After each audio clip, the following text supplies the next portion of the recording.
Halo, jumpa lagi bersama konten Open Your Mind. Pada kesempatan ini kita akan membahas soal anak, nilai anak. Apa yang terjadi dengan nilai anak? Karena anak sekarang memiliki makna yang sangat luas di tengah dinamika peradaban manusia. Apa dan bagaimana problematika tentang anak? Tetap di Open Your Mind. Awas anak korban penculikan. Pengantar. Tampaknya makna anak makin melebar. Selain anak adalah buah hati, tetapi juga bernilai ekonomis. Berdasarkan Undang-Undang Nomor 23 Tahun 2002, setiap anak berhak untuk dapat hidup, tumbuh, berkembang, dan berpartisipasi secara wajar sesuai dengan harkat dan martabat kemanusiaan, serta mendapat perlindungan dari kekerasan dan diskriminasi.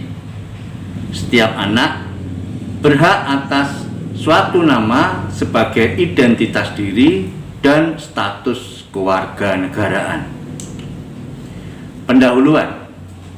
Berdasarkan data penculikan anak, menurut Kementerian Pemberdayaan Perempuan dan Perlindungan Anak atau KPPPA menyebut terjadi 28 kasus penculikan anak sepanjang 2022. Data lain mengatakan bahwa berdasarkan laporan yang diungkap Komisi Perlindungan Anak Indonesia, jumlah tersebut cenderung meningkat jika dibandingkan 2021 sebanyak 15 kasus penculikan anak. Berbeda dari tahun sebelumnya, kasus penculikan anak bertambah lebih banyak pada awal tahun 2023. Total ada 28 kejadian sepanjang awal tahun. Menurut data Kementerian Pemberdayaan Perempuan dan Perlindungan Anak tahun 2022, angka ini meningkat dari tahun-tahun sebelumnya 15 kejadian. Lalu apa problematikanya? Para anak korban penculikan dijadikan objek apa oleh para pelaku? Siapa saja para pelaku penculikan anak? Modus apa yang dipakai ketika melakukan penculikan anak? Pembahasan. Mari kita kupas satu persatu problematika penculikan anak. Anak korban penculikan oleh si penculik dijadikan pengemis. Sebagai bukti, inisial AS, bocah 4 tahun asal Jombang, di kota Cilegon, Banten, diculik dan dijadikan pengemis di Jakarta.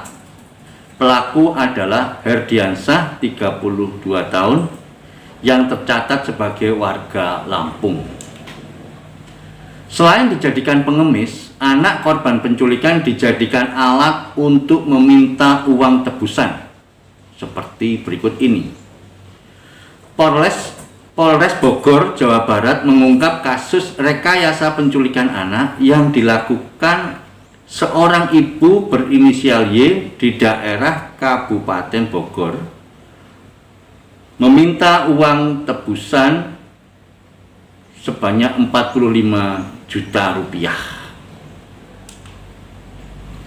Kasus lainnya, pihak Polres Siak berhasil membekuk pelaku penculikan siswa SD Rehan Ganda Saputra usia 8 tahun. Pihak kepolisian menyebut pelaku Denny Nugraha 36 tahun meminta tebusan sejumlah uang kepada pihak keluarga. Lalu dilihat dari kelompok pelaku penculikan bisa dibuat klaster atau pengelompokan sebagai berikut. Pelaku penculikan kategori remaja. Belakangan diketahui bocah kelas 5 SD ini diculik dan dibunuh oleh 2 remaja berinisial A 17 tahun dan F 14 tahun. Ada juga pelaku adalah komplotan. 4 pelaku penculik Hanum adalah Rizal 28 tahun, Yusfikar Majid alias Yus 34 tahun, Ayu Yuliasri alias Ayu 30 tahun, dan Anwar. Keempatnya ditangkap di tempat berbeda di Sulawesi Selatan. Namun ada pula pelaku penculikan ialah Pak Sutri. Satuan Polisi Militer Lanut Halim Perdana Kusuma menangkap pelaku percobaan penculikan siswi SMP di Jakarta Timur yang viral di media massa. 2 pelaku ditangkap ternyata pasangan suami istri atau Pak Sutri. Selain itu, ada juga tetangga jadi pelaku penculikan.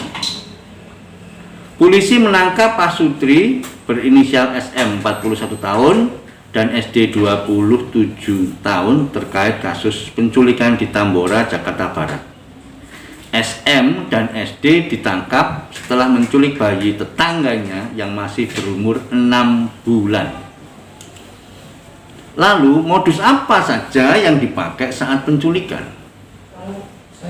Rosana Albertina Labobar menyebutkan penculikan bermula saat pelaku berinisial D yang juga tetangga korban datang meminta izin kepada nenek bayi tersebut untuk mengajak bocah itu bermain.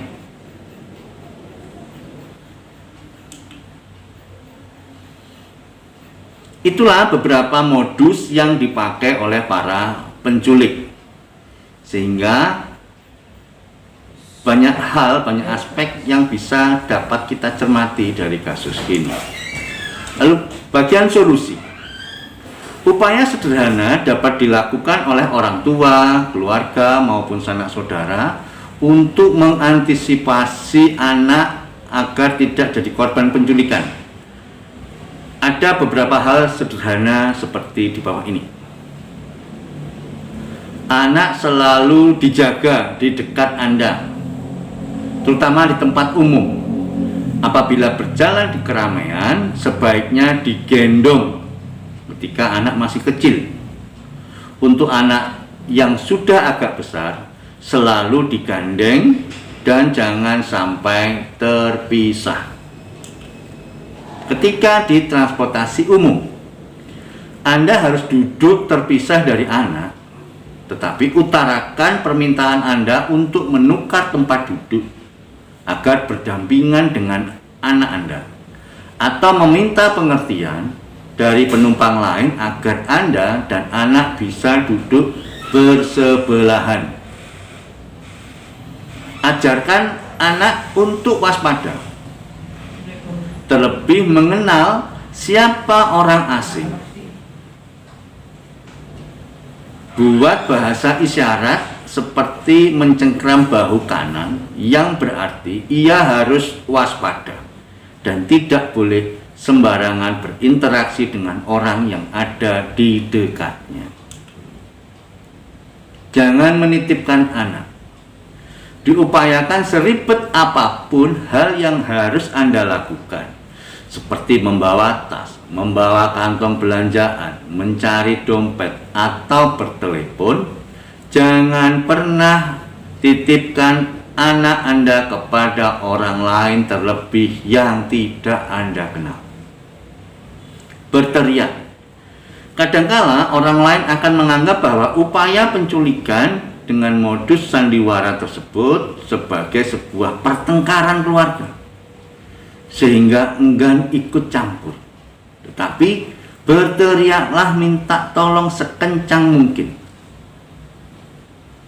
Berlari dan temui petugas.